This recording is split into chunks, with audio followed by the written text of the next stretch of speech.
Everybody, welcome back. If you're just showing up, welcome.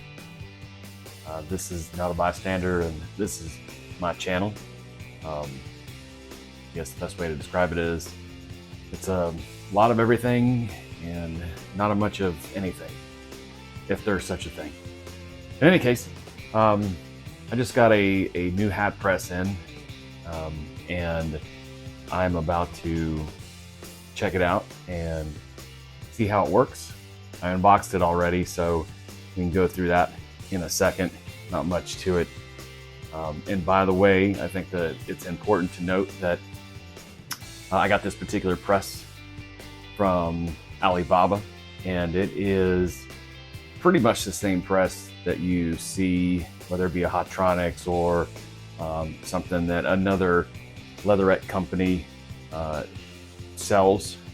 They just put their brand on, and I'm assuming, I can't imagine it's much different, but it definitely looks the same, has all the same attributes, and but I'll walk you through it here real quick, like. All right, so let's turn this around, and we will get started. Okay, so you can see I've already got it turned on. It's already heated up, but it might look a little familiar to you, even though we get some of these things from China or Temu or Alibaba, AliExpress, or whatever you pick it. You'd be surprised, the larger companies, where do you think they get their stuff from? So if you're looking for something that's not going to break the bank, I guess going direct and getting it straight from the distributor, as opposed to eating the markup from somebody that's reputable, like Stalls or other companies that sell similar equipment. Right, so let's talk about what came with this particular press. Well, starting with the platen covers, right, for each type of hat that you may be pressing. All right, so this one here, you can see that it's got sort of an angle shape, right, with a peak at the top. That's going to be for your 5 panels, which basically don't have the seam in the middle, but has enough area in between the platen and the crown of the cat that you want to make up for that room, so you don't get any wrinkles or any kind of scorching.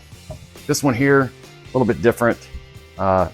It is made for things that are a little bit stranger in shape, right? So a bucket hat would work on here. The old school classic foam trucker hats, among some other things. So definitely helpful to have that. And then of course the standard, what they call the number 2, which is for typically the 112 or any kind of Richardson hat, or a similar hat of that nature. Right, so all it is it's raised here. There's a lot of material in between the platen itself and whatever substrate you're putting on here. So in my case, I'm using a Decky hat, which is similar to a Richardson with the seam in the middle. It is a 6 panel, and I'll show you how we go about using this thing. And by the way, I haven't used it, right? So I've just been going through the settings. I made sure that I've got the lower, this is the upper platen, this is the lower platen. These are the recommended heat settings from a reputable distributor of some of the substrate material that I get. Shout out to Lone Star Adhesive for making such a great product. We can go over here, and I mean, obviously you've seen when I was looking at this earlier, there is a laser. So, centering your patches is always a little bit, I wouldn't say it's difficult, but it might be a chore depending on what shape your patch is. I know it's easy when you got like a circle or something of that nature, or even a square, you can kind of eyeball it. But I make a lot of different die cut patches for my customers, and there's not always a good center reference point. So having this laser is definitely a game changer. This is also, just like the rest of them, it is auto open. So they call it semi-auto. Basically, you pull it down manually. You set the time. The time starts clicking down, and then once it's done, it's an auto release. There is a pressure knob up here at the top. You can see it has a little gas pistons to actuate when the timer has expired. All right, so let me just show you what I'm doing also. Besides those 3 platen covers that you receive with the hat press itself, they also give you a couple of the silicone cover sheets to cover your material, so there is no scorching. And especially when you're using acrylic, what tends to happen is you might get some melting, you might get some color running, so that's definitely helpful as well. Also with that, they have the what they call the number 2 companion, which basically you can fit up over the top of this and definitely make a little bit more room if you're worried about whether or not you're going to have too much space in between the platen cover and the hat, and maybe the crown of the hat's just a little bit different. So what I'm doing today is I'm putting on one of my branded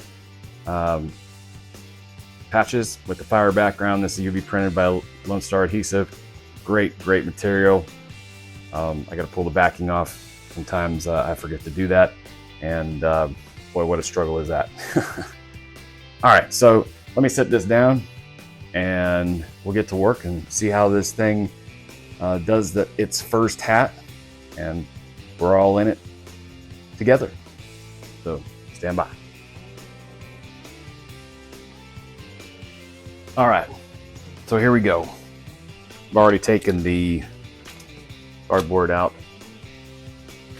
I get rid of this tag. I use my own tags anyway, along with the sticker.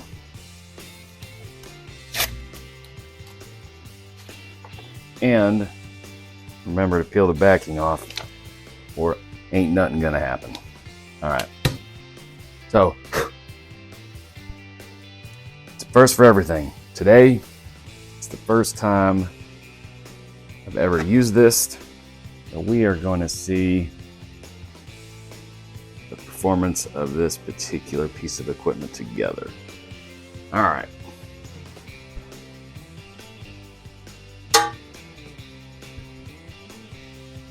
Typically what I've been doing is I use the Vevor, and that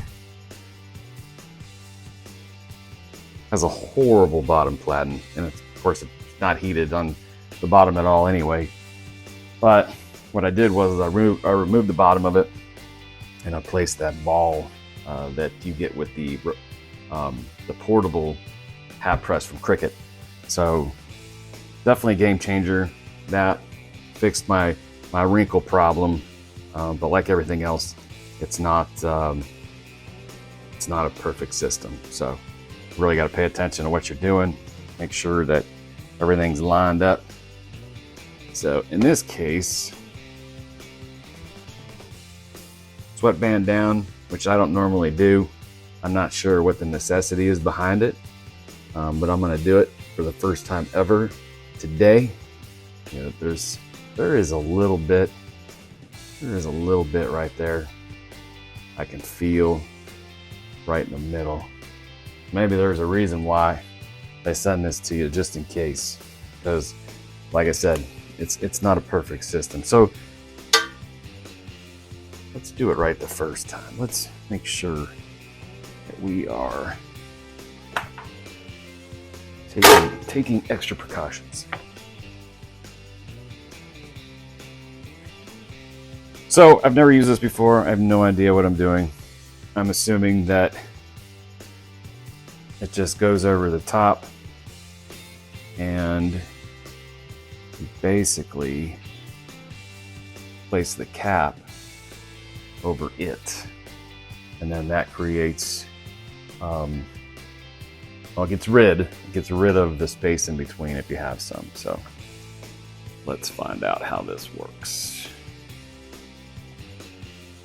I tried to look online and see if there was any kind of instructions when using it together, but it seems pretty cut and dry. I didn't find any. I'm not overly concerned about it. And hey, you know, if this doesn't work out, then what I'll probably end up doing is just wasting. You know, just trial and error, right? Got to be some things that you got to learn along the way. All right, and like I said, I'm not even used to doing this, and twice in a row I have failed to get it on there the way I need it.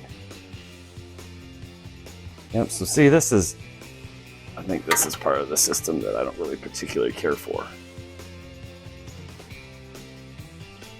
Oh, maybe it goes like that. Or hey, maybe I don't know what the hell I'm doing. But if you do, and you see something that I could be doing differently, then definitely help me out and give me some pointers. I am not afraid of a little feedback. All right, here we go. Now we're talking. Everything takes a little bit of finesse. Maybe if I was smart, I would have tried that out before I wasted everybody's time. Good thing is I could cut that out if I wanted to, but hey, I'm not perfect. I have no problem with showing people that. So, all right. So my bench is a little tall, and this stands a little bit taller than what I'm used to. So I like to be on top of it. I like to be able to see where I'm at. It's not too difficult though. You know, I'm gonna get right in here. And even though you have the line, you still need to know where the center of your patch is. So I've already done some pre-measuring. I know where the center is on my patches. So all I need to do is basically, not sure why she's beeping. Okay, so now we're going to treat the rest of this process like I do and have many times before. So the first thing I'm going to do is I'm going to preheat. Preheat probably 10 seconds. I don't even need that much. We need to make sure this comes down where it needs to come down, right? And once again, yep. Medium pressure, they say. Well, I don't even know where that's at. All the way up.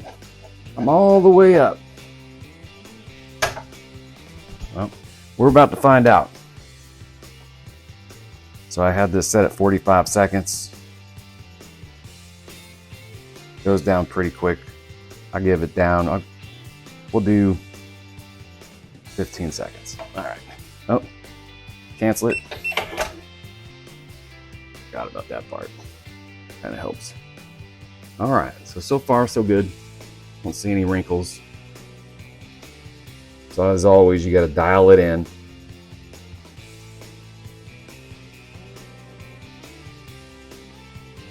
Make sure that you got it right where you want it, as far as not just centered, but high to low, right? So your vertical alignment is important.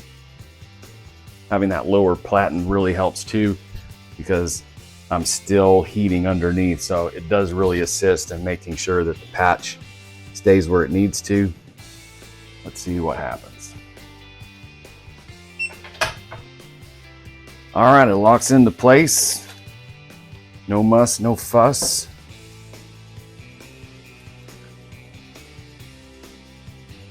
And so just so you know, I'll place the link where I got this from. It's pretty simple though. I mean, if you go into Alibaba or any of those places and just type in dual platen heated hat press, you'll probably end up seeing something similar to this. So like I said, it's not a brand name, but it's half the price. And well, I tell you what, if this does what it's supposed to do and it's as easy as it feels like it has become for me, there might be a future for some more. So, wow, yep.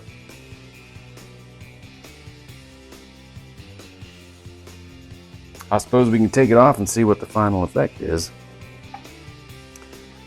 Results may differ. Is that what they say? So it's looking good. I usually get about 1/4 of an inch above the seam. In this case, that's exactly what I did. UV patches are usually a little bit thicker. The premium patches from Lone Star Adhesive are just something else. I mean, off the chain, great stuff. Looks very professional, feels professional, comes off the hat.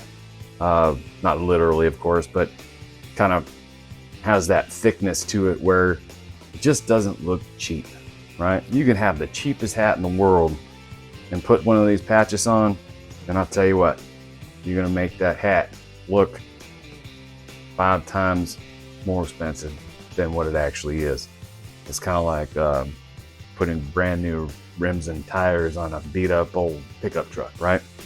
That thing could be rusted to the core, but sometimes new shoes make the man. So this is what the outcome is.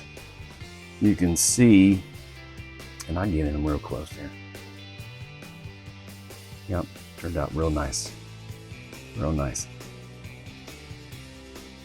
And oh, by the way, I made this patch on my X-Tool P2. I've had it for quite some time now. So props and a shout out to the X-Tool for making such a great laser. That's all I got for now.